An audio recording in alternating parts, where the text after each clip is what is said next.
इससे पहले वर्ण वाली वीडियो में यहां देखो, भाषा की सबसे छोटी इकाई तो है वर्ण। वर्ण ही है, और वर्ण को स्वतंत्र रूप से बोला नहीं जाता, क्योंकि मैंने समझाया था कि ये क जब इसके नीचे हलंत होगा तो तब इसे स्वतंत्र रूप से बोला नहीं जाएगा। तो इसकी जो उच्चारण रूप है इसका, ये ध्वनि है। भाषा की उच्चारित सबसे छोटी इकाई जो है वो ध्वनि है, और पूर्ण रूप से लिखित अक्षर है। ठीक है, मैंने बता दिया था आपको सभी स्वर तो पूर्ण वर्ण है, इसलिए ये अक्षर है। और जितने भी व्यंजन हैं वो स्वर की सहायता से अक्षर बनते हैं।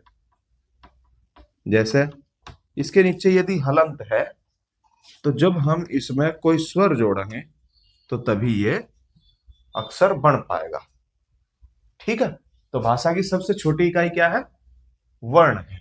और उच्चारित इकाई क्या है? ध्वनि। भाई बच्चा है, वो माँ तो पहले ही बोलना शुरू कर दे लेकिन लिख तो नहीं सकता, बस यही अंतर है। ठीक है, इस चीज को ध्यान रखेंगे बहुत अच्छी तरीके से।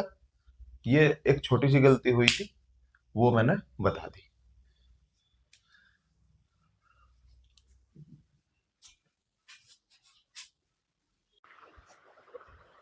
जय श्री राम मेरे भाइयों, हर हर महादेव।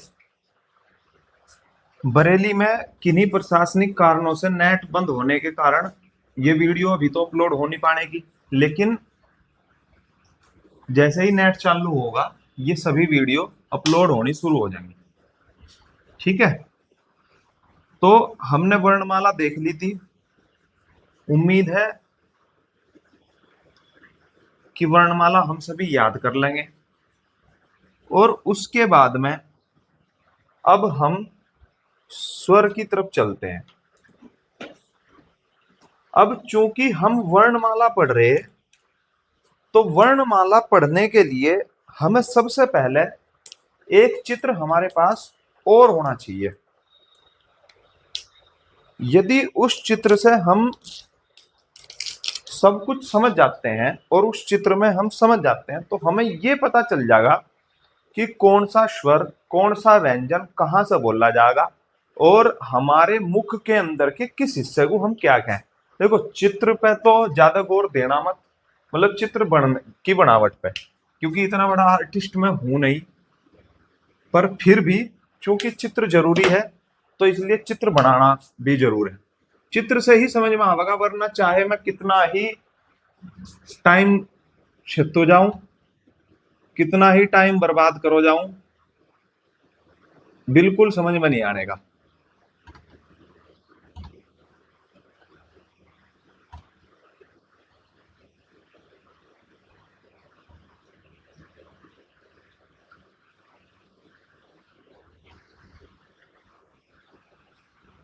ठीक है,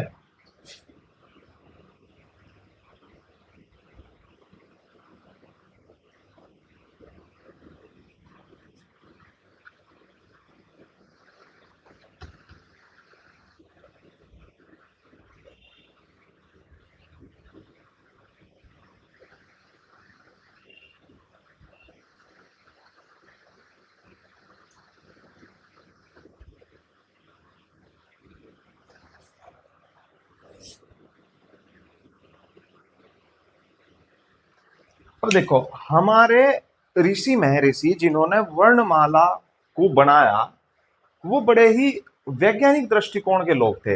हर चीज में ही हमारे, हर चीज में, हर ग्रंथ में, हर जगह बड़ा ही वैज्ञानिक दृष्टिकोण है। तो उन्होंने वर्णमाला भी उसी हिसाब से सेट करी। अब जब वर्णमाला उसी हिसाब से सेट हुई, एक सेकंड, अभी, हेलो, अभी पढ़ा रहा, अभी कर रहा, मैं वीडियो रिकॉर्ड कर लिया है। नहीं, और उस फोन पर कॉल मत करी होगी, ठीक है।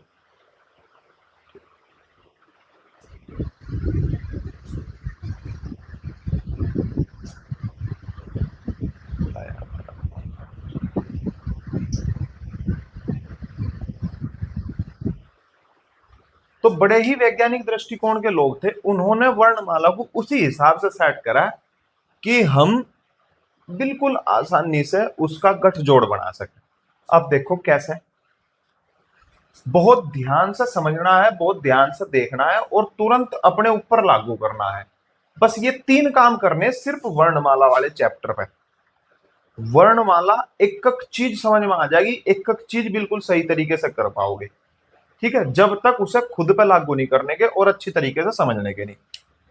ये हिस्सा है आपका कंठ का, इन्हें स्वर ध्वनिया भी कह सको आप, ठीक है। स्वर ध्वनिया, स्वर ध्वनिया का मतलब है यहां से स्वर ध्वनिया, ठीक है। ये सॉरी धमनी कह रहा, स्वर तंत्रिका। ये गले का जो हिस्सा है ना, ये जब हम बोलते हैं तो ये एक्टिव रहता है ना, सबसे ज्यादा सक्रिय यही, सक्रियता यही निभाता है और ऐसा लगता है कि यहीं से बोल रहे। तो ये स्वर तंत्रिका है सभी। यहां से जब हम कोई चीज बोल लेंगे इतने हिस्से से, तो ये होता है कंठ, ये है कंठ। अब जो पश्चिम के लोग हैं, पश्चिमी उत्तर प्रदेश के, हरियाणा के, राजस्थान के, जहां खड़ी बोली वाला क्षेत्र है, वो लोग एक शब्द में भी बोल रहा हूं उसे समझ जाओगे।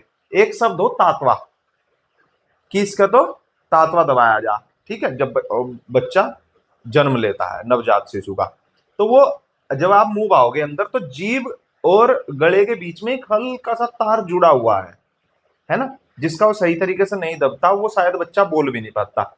वो ये हिस्सा है, ये जीभ के ठीक पिछला हिस्सा, इसे जीभ मान लो, इसे, ये यहां तक जुड़ी हुई है, जीभ का ठीक पिछला हिस्सा, इसे कहें तालु,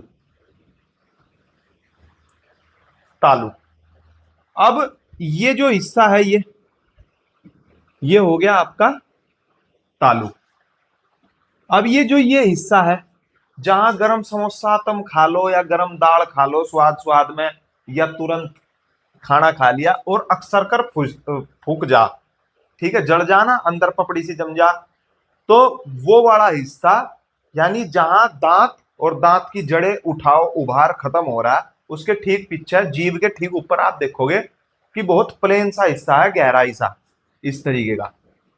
ये दांत है, ये यहाँ दांतों की जड़ खत्म हो रही, और ये वाला हिस्सा, ये यहाँ जीभ है, ठीक है, ये वाला ठीक हिस्सा, ये हिस्सा यहाँ का, ये है मूर्धा, मूर्धा, ठीक है, महसूस करो, ये है मूर्धा। मूर्धा के बाद में ये हमारे दांत हो गए, और ये सामने ये ओष्ठ हो गए, ठीक है, होठ, होठ हो गए।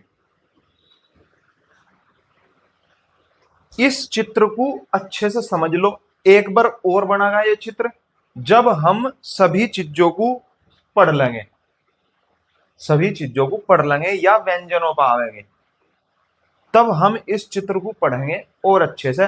अभी स्वर में भी ये चीज काम आवेगी, जब हम अभी स्वर पढ़ेंगे तो स्वर में भी हमें तभी पता लगेगा। चलो पहले इसी चित्र पे बात कर लेते हैं, आगे का काम बाद में होगा, ठीक है। अब देखो, स्वर तंत्रिका तो समझ गए, तो मिटा देना वरना कंफ्यूजन क्रिएट हो जाएगा आपको बाद में, ठीक है। हमें 5 हिस्से निकल कर आए हमारे पास में, एक कंठ, एक तालु, एक मूर्धा। कंठ यानी गले का हिस्सा, तालु यानी जीभ के ठीक जीभ का ठीक पिछला हिस्सा, जहां से जीभ गले में एंटर कर रही वो। मूर्धा जीभ के ठीक ऊपर का हिस्सा, मुंह का। दंत, दांत है सामने, और होठ। ये 5 चीजें। एक क्वेश्चन यहां से ये बनता है कि वर्णों का उच्चारण स्थान कितने हैं, वर्णों के कितने उच्चारण स्थान है, या कितने प्रकार के हैं, या कितने भागों में विभाजित है, इस तरीके से उच्चारण स्थान पूछेगा वो। तो जब उच्चारण स्थान की बारी आवेगी तो वहां मेरा उत्तर यही 5 होगा। वर्णों के उच्चारण स्थान या वर्णमाला के वर्णों के उच्चारण स्थान को कितने भागों में विभाजित किया गया, तो वो 5 भागों में विभाजित किया गया। 5 भाग हैं, इसे हम पूरी तरीके से याद रखेंगे।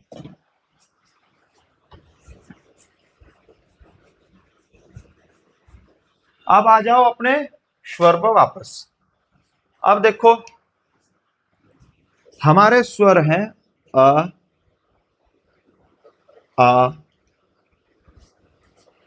ई, बड़ी ई, छटाऊ, बड़ाऊ, रीरी, ए, आई, ओ, औ। ठीक है, ये हमारे स्वर हैं। अब जो ये स्वर हैं इस हिसाब से ही हमें देखने हैं। अब ये देखो, पहले 2 स्वर, कोई भी चीज, एक चीज और, पूरी वर्णमाला इसी क्रम से चलेगी ऊपर की तरफ।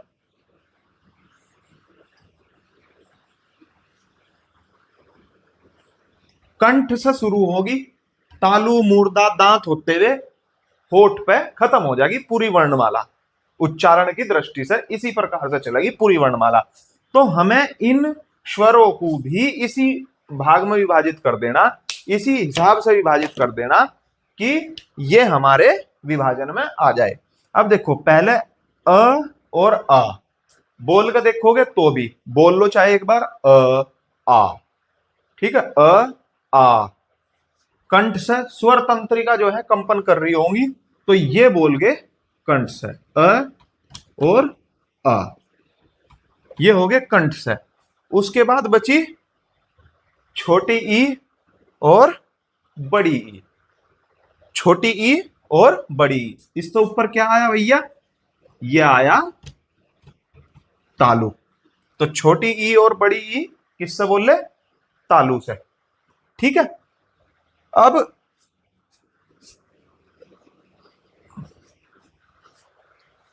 अब जो रीरी है, छटाऊ और बड़ाऊ, ये तो मुझे सीधा सीधा छटाऊ और बड़ाऊ। सबसे लास्ट में आगे हमने 2 चीज क्रॉस कर दी बिल्कुल पूरी तरीके से, दांत और मूर्धा। तो छटाऊ और बड़ाऊ, उसके बाद रीरी आया मूर्धन्य से। अब कुछ लोग सोच रहे होंगे कि जी आपने तो कहा था कि सब चीज व्यवस्थित चल रही होगी उसी हिसाब से, तो हमने ये रीरी मूर्ध, चलो दांत से कोई चीज नहीं बोल रहे, ठीक है जी, दांत से हम बोल नहीं रहे, लेकिन रीरी मूर्धा में बीच में कैसे टपक पड़ा, ये ऐसा टपक पड़ा कि हमारे जो मूल स्वर हैं, जो हमारे मूल स्वर थे वर्णमाला में, वो सिर्फ 3 ही थे, अ, ई और उ। बाद में मात्राएं बढ़ती गई और लोगों ने प्रयोग करे, तो तब जाकर के रीरी निकल के आए। ठीक है, रीरी निकल के आए और ये संयुक्त स्वर हैं। ठीक है, ये क्या है, संयुक्त स्वर है। ये संयुक्त स्वर है कि ये संयुक्त क्यों है, क्योंकि ये 2 स्वरों के मेल से बने हैं। अब कोई ये सोच रहा होगा अपने मन में कि जी ये आ जो है ये भी तो अ जमा अ से मिलकर बना है। पहले इतना समझ लो, बाकी डिस्कस बाद में करेंगे। यहां तक समझ में आ गया होगा अभी कि अ और आ ये कंठ से बोल ले, पहले ही थे तो सबसे पहले स्थान से बोल ले। ई, छोटी ई और बड़ी ई, ये उससे ऊपर ले से तालु से बोल ले। ठीक है, फिर छटाऊ और बड़ाऊ, बीच में हमने दोनों चीजों को क्रॉस कर दिया, दोनों चीज हमने बाईपास कर दी, मूर्धा भी और दंत भी हमारे पास बोलने के लिए कुछ था ही नहीं, तो हमने छोटा ऊ और बड़ा ऊ होठ से बोला। हमारा पूरा सिस्टम, पूरा जो बोलने का एक तंत्र था वो हमने पूरा कंप्लीट कर दिया। ठीक है, फिर एक ऋषि आए, अन्य खोजकर्ता आए, उन्होंने क्या करा, उन्होंने रीरी शब्द का खोज करी और रीरी बोलने के लिए उन्होंने देखा कि हवा कहां लग रही, हम बोल रहे रीरी या ऋषि, ठीक है, या रीतिक। तो उन्होंने देखा कि ये तो मूर्धा से टकरा रही हवा, तो उन्होंने स्थान दे दिया रीरी को मूर्धा का। अब चूंकि मूल स्वर यही थे, अ, ई और छोटा ऊ, तो इस हिसाब से हमने इन तीनों में ही पूरी की पूरी जो बोलने का तंत्र था, जो ध्वनि तंत्र था, वो कंप्लीट कर दिया था। लेकिन री से ऋषि बाद में आया, इसलिए हमें उसे बीच में जहां से उसका उच्चारण स्थान बन रहा था वहां देखते हुए उसे रखना पड़ा। ठीक है, ये चित्र भी आपकी समझ में आ गया होगा। आप अपने पर लागू करोगे, जब देखोगे 2 मिनट समझने की देर है, तुरंत समझ में आ जाएगा। ठीक है, बस ये स्थान आपको बहुत अच्छी तरीके से तुरंत समझ में आ जाएंगे। तो आप एग्जाम में क्या होगा कि बोल कर भी देख लोगे, बोल कर भी आप देख लोगे। अब यहां से मिटाते हैं और जो संयुक्त व्यंजन और मूल स्वर की बात चल रही, उसी बात को छेड़ते हैं। हाँ, इसी चित्र के से पहले, इसी चित्र के माध्यम से पहले इन दोनों का उच्चारण स्थान समझ लो कि इनका उच्चारण स्थान क्या है। अब देखो, यही मिटा देता हूं नीचे ना, मूल स्वर हमने देख लिए। अब देखो, ये जो ए है और आई है, ये संयुक्त स्वर है और दो स्वरों के मेल से बन रही है। ये बन रही जी अ जमा ई से, और ये बन रही अ जमा बड़ी ई से। ठीक है, कहीं बड़ा आ बड़ी ई से भी बड़ा ए, दोनों से बनती है। ठीक है, तो वो संधि का विषय होगा, जब हम संधि में जाएंगे तो सीख लेंगे। यहां ये भी लिख लो चाहे। तो जब हमने ये बनी, तो अब दो स्वर हैं, तो दोनों के बोलने का स्थान मिलेगा ना आपस में, एक का तो मिलने का नहीं। तो ए किससे बोलने जा रहा, कंठ से, और छोटी ई किससे बोली जा रही जी, तालू से। दोनों में सेम ही रहेगा। तो ये जो ए और आई है, ये हो जाएगी कंठ तालव्य, ये ध्वनि कंठ तालव्य हो जाएगी। ठीक है, अब ऐसा ही ओ और औ, ओ और औ, देखो ओ है और फिर औ है, दोनों ध्वनियां इसी से बनती हैं। अ जमा अ या आ मिलेगा और छटाऊ या बड़ाऊ मिलेगा। ठीक है, इन्हीं से मिले। तो ये अ या आ की जो ध्वनि है वो कंठ से निकलती है, और ऊ या बड़ा ऊ की ध्वनि जो है वो होठ से निकलती है, ओष्ठ से। तो ये ध्वनि हो जाएगी ओ और औ की कंठोष्ठे, कंठोष्ठे। ठीक है, ये ध्वनि हो जाएगी कंठोष्ठे। दोनों संयुक्त थी, इसलिए संयुक्त रूप से ही ये बोली जाएगी और संयुक्त रूप से ही ये समझी जाएगी। ठीक है जी, ये हो गया इसका पूरा जो स्वर का बोलने का जो ध्वनि तंत्र है वो हमने समझ लिया।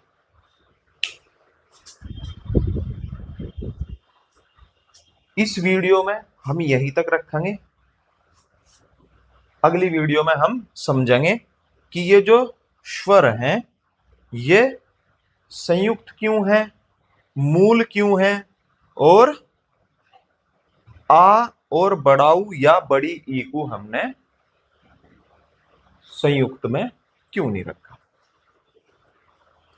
हर हर महादेव।